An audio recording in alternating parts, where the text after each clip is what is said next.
morning everyone, this is Professor Vincent Torre Bongolan.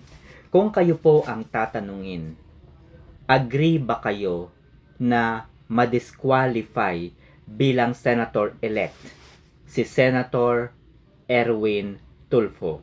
Nitong nakaraang election po ay nakapasok po bilang senador si Erwin Tulfo. At nito lamang din pong nakaraang araw ay naglabas po ng pahayag itong si COMELEC Commissioner George Garcia at ipinagpaliban po ang proklamasyon ng ilan sa mga nanalong kandidato at ilan po sa mga party list na nanalo at nanguna pa nga sa halalan. Okay, so ang Duterte Youth Party List, ang BH Party List ni Herrera ay pansamantala pong sinuspinde, pinatigil at hindi po ipinroklama bilang nanalo sa mga party list. Kasama rin po sa kinasuhan ng disqualification ay si Vice Mayor-elect Harold Respicio ng Reyna Mercedes. Okay? So, ang dahilan po ni COMELEC Commissioner George Garcia kung bakit ipinagpaliban ang proklamasyon ng dalawang party list ay dahil mayroon di umanong pending cases na kinakaharap ang dalawang party list na ito. Sa makatwid, kung ang isang nanalong kandidato ay mayroong pending cases, no question, hindi dapat iproklama ang kanilang pagkapanalo. Unahin natin ang Senator-elect na si Erwin Tulfo. Okay? So, ito po, basahin natin.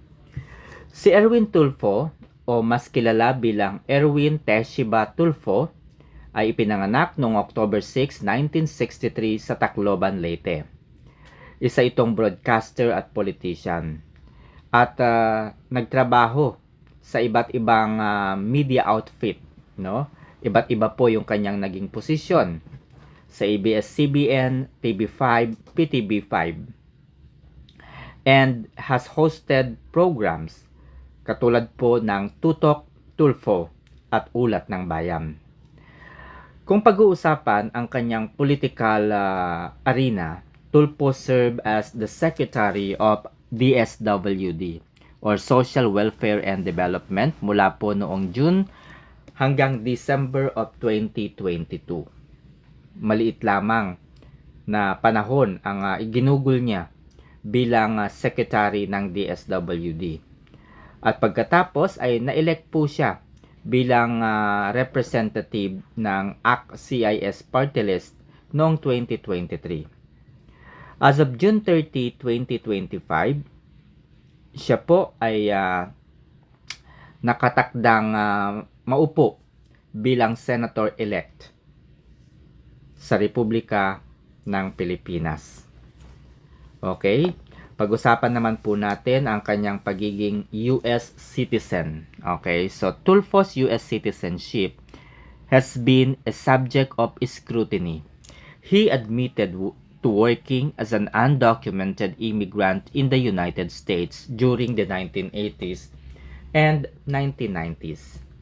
A period he described as a means to support his family. Ibig sabihin, ito po yung panahon na kung saan ay walang-wala po sila. Kapos po sila sa pinansyal. Kung kaya't siya ay nagpunta sa Amerika at nagtrabaho mula 1980s hanggang 1990. Allegations have surfaced claiming that he used a fraudulent identity. So, upang hindi po siya ipa-deport ng Amerika at hindi po siya makasuhan for overstaying sa Amerika, ay ginamit po niya ang Erich Sylvester Tulfo para ma-obtain at ma-maintain po niya ang kanyang pagiging Amerikano. And sa paggamit po ng kanyang Erich Sylvester Tulfo na pangalan, syempre ay napakinabangan po niya ang pagiging Amerikano for over 20 years. Imagine nyo po mga kaibigan, more than 20 years pong niloko ni Erwin Tulfo ang Amerika. Pinalabas po na siya po ay Amerikano at hindi po siya Pilipino. These issues contributed to the Commission on Appointments bypassing his confirmation as the DSWD Secretary in 2022. Dahil nga po, itinuring siyang Amerikano, binawi po ng Commission on Appointment ang kanyang posisyon bilang Secretary ng DSWD dahil hindi po siya di umano isang Pilipino noong 2022. Okay? Kung ako po ang tatanungin mga kaibigan, kung ang grounds po na gagamitin ng mga kalaban ni Erwin Tulfo, pasintabi na po mga kaibigan, no, sa mga umaayaw kay Erwin Tulfo, itong paliwanag ko ay hindi po ito maaring umayon sa inyong preferences. Para po sa akin, ang pagiging US citizen po ni Erwin Tulfo ay void ab initio. Dahil the moment and the way he acquired his US citizenship is fraud. Ibig sabihin, hindi na po tama yung mga dokumento na kanyang ibinigay sa Amerika para lamang maging ganap po siyang Amerikano. So, ibig sabihin, yung the way he acquired his US citizenship ay mali na po at hindi na po naaayon sa batas. So, ibig sabihin, void ab initio from the beginning. And therefore, mananatili po siyang Pilipino. Bigyan ko po kayo ng isang halimbawa. Okay? So, kung kayo po ay mayroong asawa at kasal po kayo, sa simbahan man o sa huwes o sa batas, after 10 years, kayo po ay naghiwalay ng inyong asawa. And then, after few years, kayo po ay nakahanap ng bagong mapapangasawa. Nagdesisyon kayong magpakasal muli. Okay? Dahil kayo po ay kasal sa unang asawa ninyo, ang pangalawang kasal po na naganap ay maituturing nating void ab initio. Ibig sabihin, hindi po kikilalanin ng batas ang pangalawang marriage dahil hindi pa po kayo annulled, o sa Amerika hindi pa po kayo divorce. So ganito rin po ang citizenship ni Erwin Tulfo. The way he acquired his US citizenship was void ab initio from the beginning. Okay? Void na po kaagad. And therefore, ang magpe-prevail po ay ang kanyang naunang citizenship. Okay?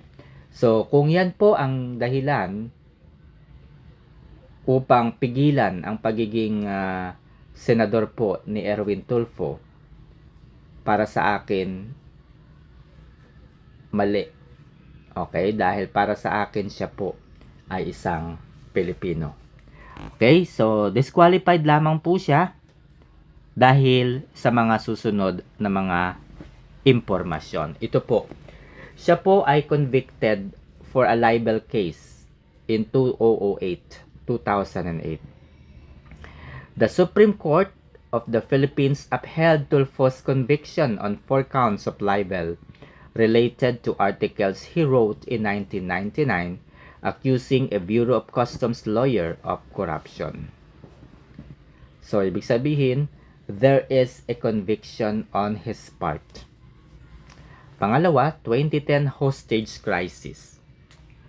Tulfo faced criticism for conducting a live phone interview with a hostage taker, Rolando Mendoza, during the 2010 Manila hostage crisis, which was seen as exacerbating the situation.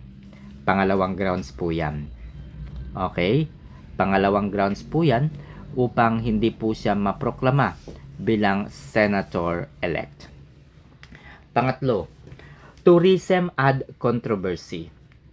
In 2018, it was revealed that the Department of Tourism, then led by his sister Wanda Teo, paid 60 million to a media company owned by their brother Ben Tulfo for ad placements on a show hosted by Erwin Tulfo.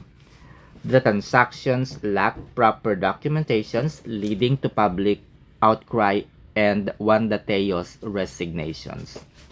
So, itong tatlong ito po mga kaibigan, ang maaaring grounds para ma-disqualify si Senator-elect Erwin Tulfo, no? So, kung yung citizenship lamang po, ay hindi po pwede. Pero kung ito po ang gagamitin ng mga prosecution sa team, no, o kanyang mga kalaban, maaaring disqualify po si Erwin Tulfo. Tulfo's past legal issues have led to multiple disqualifications petitions against his political candidacies.